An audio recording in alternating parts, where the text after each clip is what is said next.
Sebuah anugerah dari leluhur membuat Elric Melfinger, sang pewaris kekuasaan dari keluarga penyihir, mempunyai kekuatan untuk memakan devil, telan lebih banyak devil, dan menjadi kuat untuk mengembalikan martabat keluarga yang hancur.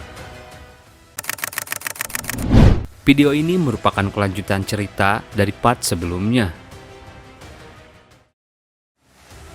Di cerita sebelumnya, Elric Melfinger berhasil mengalahkan Sagnat yang menjaga salah satu benteng perbatasan Red Lion. Setelah itu, Elric menghadiahkan kepala Sagnat pada putra mahkota dan membuat putra mahkota kesal setengah mati. Elric lalu meminta agar diberi pasukan untuk membantunya. Kemudian Blue Lion dan Grey Lion yang memimpin Black Skull Mercenary memutuskan untuk ikut bergabung. Cerita berlanjut di markas besar pasukan penaklukan. Herman sedang bicara dengan Sailor Holmes. Herman bilang, "Jujur saja kau menjadi lebih mirip rubah licik seiring bertambahnya waktu." Holmes tak terima, "Meski aku sudah tua, menyamakan singa dengan rubah itu sebuah penghinaan. Lidahmu semakin tajam saja." Herman bilang lagi, "Aku hidup terlalu lembut hingga orang-orang mulai mencoba menghancurkanku dari segala sisi. Untuk melindunginya aku tidak punya pilihan selain berubah." Holmes menjawab, "Apa itu karena penerus Melfinger?" Herman sejenak terdiam. Jangan pernah berpikir untuk menyukainya. Holmes menyadari sesuatu. Jadi benar, siapa juga yang bilang aku ingin melakukan itu? Di sela obrolan seseorang datang. "Jadi kalian sudah berkumpul. Jika kalian memasang wajah sejelas tadi, seolah-olah kalian ingin berurusan denganku," ucap seorang pria bernama Victor Banhoek. Herman kesal melihatnya. Untuk apa anjing setia milik putra mahkota datang langsung? Banhoek menjawab, "Kita sudah kenal sejak lama, jadi aku harus memberi kalian sedikit nasihat. Kalian harus menghindari Elric Melfinger, karena dia adalah target selanjutnya putra mahkota." Herman tidak takut, "Jadi kau sedang mengancam kami?" Banhoek menggertak, "Mengancam katamu? Pikirkan baik-baik sisi siapa yang ingin kalian dukung." Beberapa waktu kemudian di benteng Catelyn, Elric sedang bicara dengan Isabel. Isabel bilang, "Elric, apa kamu sudah dengar tentang Elric sang Golden Comet? Saat kamu melintasi wilayah utara dengan rambut embasmu yang berkilau, itu seperti komet yang bersinar dengan cemerlang dan melukis lengkungan di angkasa. Orang-orang berkata itu adalah pertanda era kekacauan yang baru, jadi wajar saja mereka memilih julukan itu." Elric malu-malu menjawab, "Golden Comet, aku suka nama itu." Tak lama kemudian Herman dan rombongan lainnya datang. Herman menyapa, "Isabel, pencapaianmu luar biasa." Isabel merasa senang. "Aku hanya melakukan apa yang bisa aku lakukan." Herman menjawab, "Aku merasa bangga. Kelihatannya situasinya akan menjadi kacau kalau kau melakukannya dengan sungguh-sungguh." Holmes yang melihat Elric bilang pada Herman, "Aku sudah memahaminya saat melihat dengan mataku sendiri. Dia adalah seorang Melfinger sejati." Dalam hatinya ia berpikir, "Aku dengar para prajurit di sini yang ikut bersamanya tidak lebih dari pengikut biasa yang mereka kumpulkan, tapi masing-masing dari mereka memiliki tatapan yang tajam dan pembawaan yang tangguh. Mereka dilatih menjadi prajurit elit hanya dalam waktu yang singkat. Meski telah runtuh, martabat keluarga Magic yang terhormat tidak akan pernah hilang." Elric memberi salam, "Selamat datang Marquis Holmes." Holmes heran, "Jadi kau mengenalku? Seharusnya ini pertama kalinya kita bertemu." Elric menjawab, "Memang saya tidak pernah bertemu dengan Anda sebelumnya, tapi saya mengenali aura yang Anda bawa dari kakakku." Holmes dalam hatinya lagi-lagi heran. "Jadi kau bisa merasakan aura yang sengaja aku sembunyikan." Orang yang mengalahkan Sagnat, yang merupakan salah satu dari 4 Claws Red Lion, kemampuannya tidak bisa diremehkan. Aku ingin menantangnya sekali saja. Ia bersiap mengeluarkan pedangnya. Herman menghentikan. "Tidak. Kau ingin menantang Elric, bukan? Pedang seorang Marquis itu berbahaya. Aku tidak bisa membiarkanmu mengambil resiko di tengah masa perang seperti ini." Holmes kesal. Untuk seorang Blue Lion kau sangat pelit. Herman menjawab, kau ini sudah tua, bersikaplah sesuai usiamu. Buang sikap keras kepalamu dan tunjukkanlah sedikit kemurahan. Mereka malah bertengkar. Mepi tertawa melihat itu. Satu lagi pria tua masuk dalam koleksimu, bocah. Setelah itu, Elric sejenak melihat pasukan yang berdatangan. Jadi itu pasukan Black Skull Mercenary Corps yang dipimpin Sailor Home. HJ terlihat di sana dan tersenyum ke arah Elric. Kakak, dia terlihat senang. Kemudian tak lama seseorang juga datang. Jadi kalian sudah berkumpul. Elric ekspresinya langsung berubah. Gerait, kau benar-benar bertekad untuk menghentikanku sampai akhir. Orang di depan Elric menyapa. Lama tidak berjumpa, Elric. Aku adalah kepala keluarga Franz. Mepi teringat sesuatu. Franz, jadi dia ayah anak bodoh yang kehilangan tangannya karena perbuatanmu. Elric lalu teringat masa lalu. Keluarga Franz, sebelum dia mengkhianati keluarga kami, dia adalah orang yang paling aku percayai dan andalkan, tapi juga orang yang paling aku takuti. Dia pamanku, seorang penyihir yang melampaui Circle 8. Dulu dia terasa seperti raksasa yang keluar dari legenda bagiku. Karena itu aku menghindari Cor Kaliger Franz sampai saat ini. Meski dia mengkhianati keluarga Melfinger, keberadaannya membuatku merasa tertekan. Tapi sekarang dia sama sekali tidak membuatku takut. Itu artinya aku sudah bertambah kuat. Setiap hari aku berada di ambang kematian. Dengan kekuatan saat ini, aku tidak bisa melawannya secara langsung. Tapi aku bisa langsung memotong salah satu tangannya.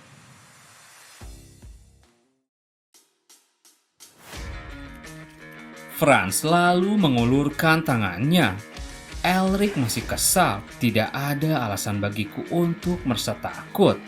Franz dalam hatinya mencoba memprovokasi. Bagaimana nak, kau pasti merasa gatal ingin memotong tanganku saat ini bukan? Aku tahu kau sudah bertambah kuat, tapi kau tetap saja bocah yang tidak tahu apa-apa. Kalau kau berani memotong tangan anakku, potong tanganku juga.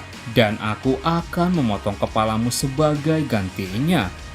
Tapi kemudian Elric tersenyum dan menjabat tangannya. Dalam hatinya Elric bilang, kau pikir aku akan terpancing oleh provokasimu? Aku yakin putra mahkota mencoba merusak hubunganku dengan Cromwell dengan menugaskanmu.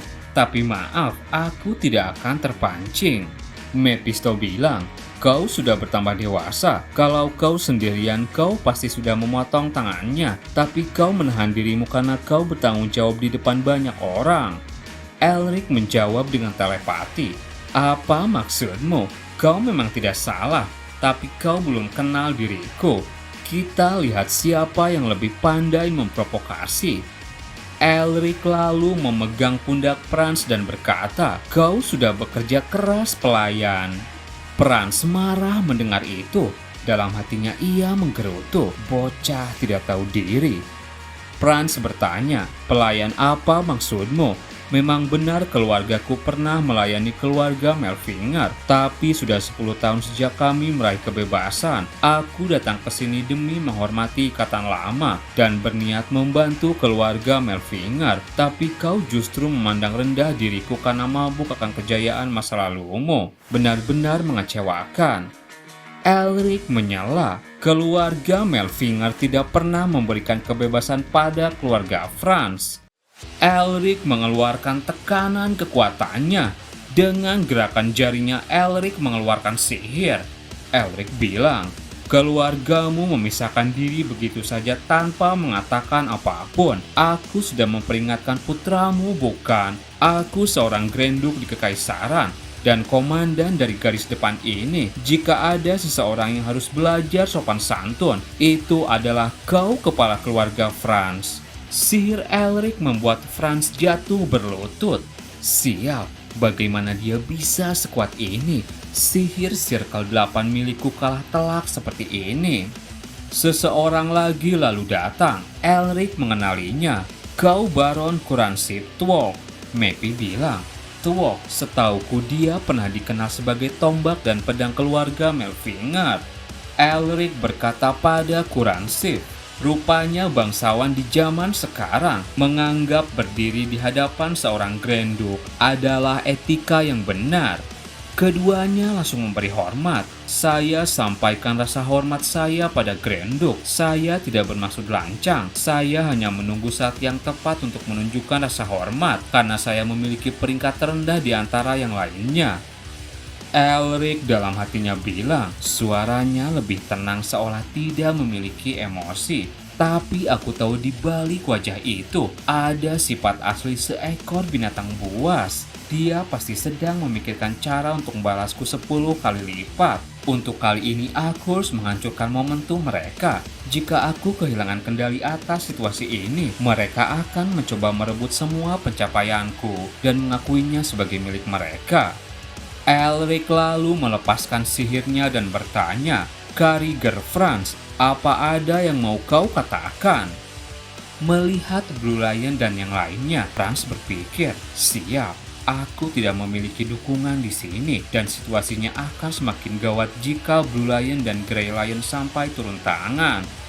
Ia lalu bilang, saya telah bersikap tidak sopan pada Duke of Radiant Star. Mohon maafkan kelancangan saya. Elric menjawab, sudah cukup, kalian boleh kembali ke kursi kalian. Dan tiba-tiba, Leontin Elric bereaksi dengan cincin yang dipakai oleh Franz. Franz sontak heran, mustahil, kenapa bereaksi sekarang? Setelah kejadian itu, Franz dan Khuransif duduk bersama. Khuransif dalam hatinya berpikir, Elric Melfinger, pria bodoh itu yang dulunya tidak bisa menggunakan sihir. Hari ini dia terlihat seperti Melfinger sungguhan. Dahulu dia seseorang yang sangat kuhormati, seseorang yang ingin kudampingi, tapi aku merasa iri karena aku dapat menyainginya. Usdon Melfinger, meski hanya sesaat, aku melihat bayangannya pada Elric. Aku harus menghancurkan benih dari garis keturunan Melfinger itu. Jika aku melewatkan kesempatan ini, aku tidak akan bisa melepaskan diri dari bayangannya. Itu artinya aku harus bekerja sama dengan Franz. Tapi apa yang sedang ia pikirkan? Franz masih kepikiran cincinnya yang bereaksi. Kenapa kunci Interresia harus bereaksi sekarang? Interresia adalah ruang harta warisan Melfinger. Keluarga Franz secara rahasia memegang kunci tempat itu. Rahasia yang tidak diketahui siapapun di luar lingkaran keluarga mereka. Aku tidak menyangka ini akan bereaksi pada Leontin itu. Sekarang Elric pasti curiga cincin ini ada kaitannya dengan tempat itu. Sialan, seandainya aku tahu dari awal, aku pasti sudah membawa Leontin itu bersama aku. Siapa sangka sampah seperti itu bisa berguna di saat seperti ini. Dan di ruangan terakhir itu, aku tak pernah bisa membukanya. Rahasia di ruangan itu tidak terpecahkan selama turun-temurun. Leontin yang diturunkan kepada kepala keluarga Melfinger yang baru mungkin bisa menjadi kunci untuk membuka ruangan terakhir itu. Masalahnya bagaimana caraku bisa merebut Leontin itu? Kali ini aku membutuhkan bantuannya sebagai tombak dan pedang keluarga Melfinger. Kekuatan keluarga Tuok menyaingi keluarga bangsawan lainnya. Franz lalu bilang pada Khuransif, keluarga kita berdiri di samping keluarga Melfinger selama berabad-abad, tapi sekarang kita sudah bebas. Bukankah ini saatnya kita berhenti bertikai?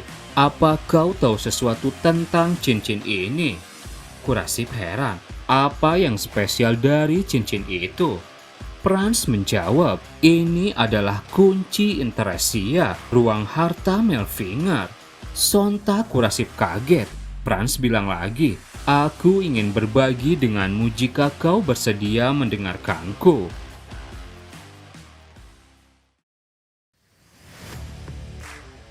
Dua hari kemudian Elric bersama dengan Blue Lion dan Holmes pergi menuju salah satu benteng Red Lion.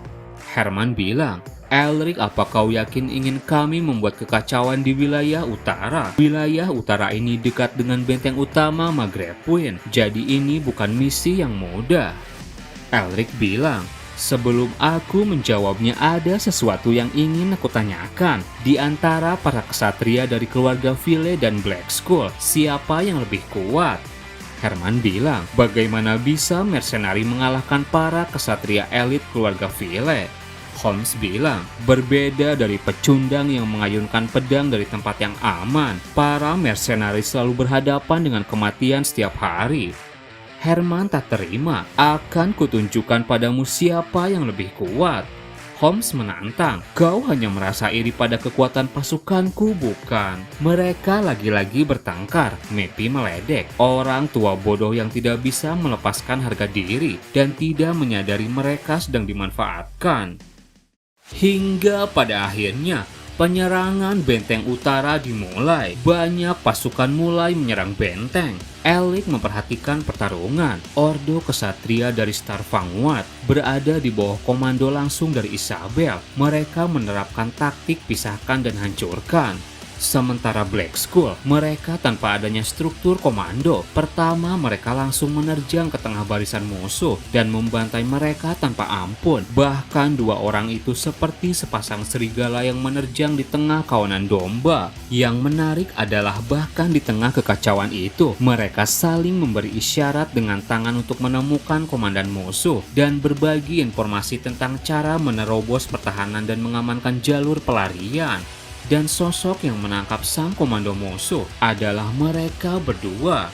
Setelah mengalahkan komandan musuh, seorang Black Skull tersenyum ke arah Blue Lion. 3 Blue Lion kesal. Apa-apaan tatapan itu? Sepertinya dia meledek kita. Kita tidak bisa hanya berdiam diri saja.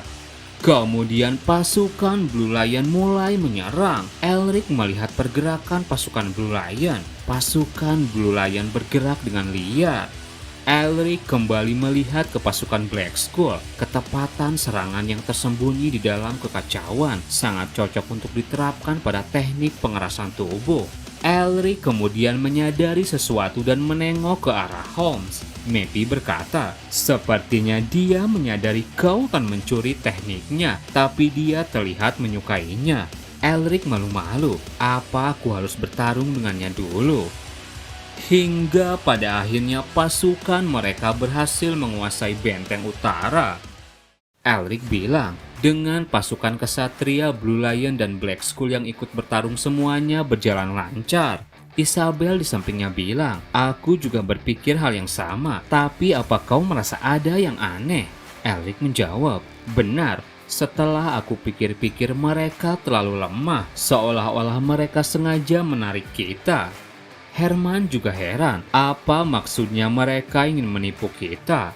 Holmes menjawab, dalam situasi seperti ini ada 2 kemungkinan. Antara mereka yang mencoba memancing kita ke dalam jebakan dengan membuat kita lengah, atau mereka sedang mengulur waktu sementara pasukan utama mereka bergerak ke tempat lain.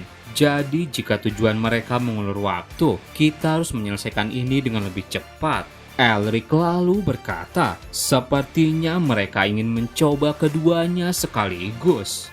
Tak lama kemudian di sebuah ruangan, mereka melihat banyak orang yang dikurung.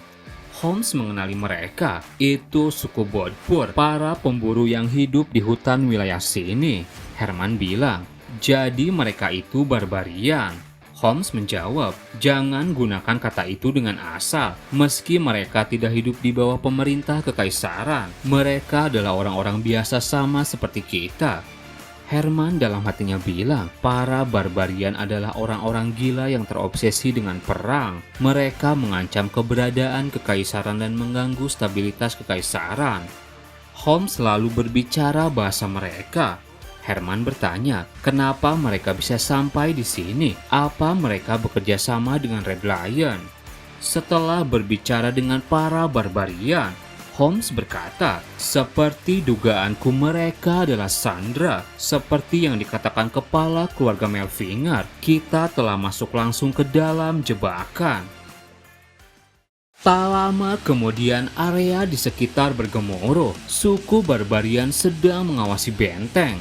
Dan di sana juga Al-Jajil terlihat di dekat benteng.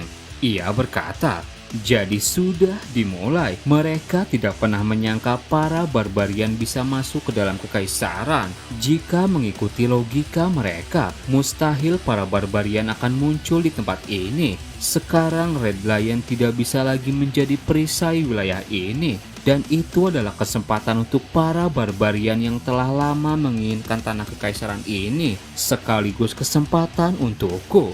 Para barbarian menjunjung tinggi ikatan darah mereka setelah mengurung keluarga mereka sebagai sandera. Amarah 2000 barbarian akan terarah langsung pada Melfinger yang ada di dalam sana. Medan perang jatuh dalam kekacauan, dan di saat itu aku akan memenggal kepala Melfinger sendiri dengan tanganku. Dan ternyata Azazel dan pasukan demonnya sudah merencanakan ini semua. Pasukan demonnya menangkap suku barbarian dan menyekap mereka ke dalam benteng untuk mengadu domba. Sementara itu di dalam benteng, Isabel yang menyadari kedatangan barbarian langsung memberi komando. Ia teriak, "Kembali ke posisi sesuai pasukan dan regu kalian. Bersiaplah untuk serangan. Blue Ram, Blue Horse, bentuklah formasi yang rapat. Pasukan penyerang dan bertahan berikan dukungan dari belakang. Star Vanguard, amankan barisan belakang. Black Skull lebih ahli dalam pertarungan jarak dekat. Jadi pecah barisan kalian dan berkonsentrasi mendesak musuh menuju barisan utama kita. Saat musuh sudah tidak ada jalan keluar, Black Skull bisa menghabisi mereka satu persatu." Elric sejenak berpikir, para barbarian mungkin akan keluar dari lembah-lembah dan menjelajahi dataran tinggi seperti halaman belakang mereka sendiri. Mereka pejuang yang sangat tangguh hingga membuat kekaisaran tidak mampu menahan serangan mereka. Bagi mereka yang pernah hidup di dalam perbatasan kekaisaran, para barbarian adalah inkarnasi dari ketakutan mereka. Elric lalu berkata, "Mereka datang." Pasukan barbarian muncul di hadapan pasukan Elric. Terima kasih buat teman-teman yang udah nonton video ini sampai habis. Mohon maaf jika ada salah. Admin pamit dan sampai jumpa di video berikutnya.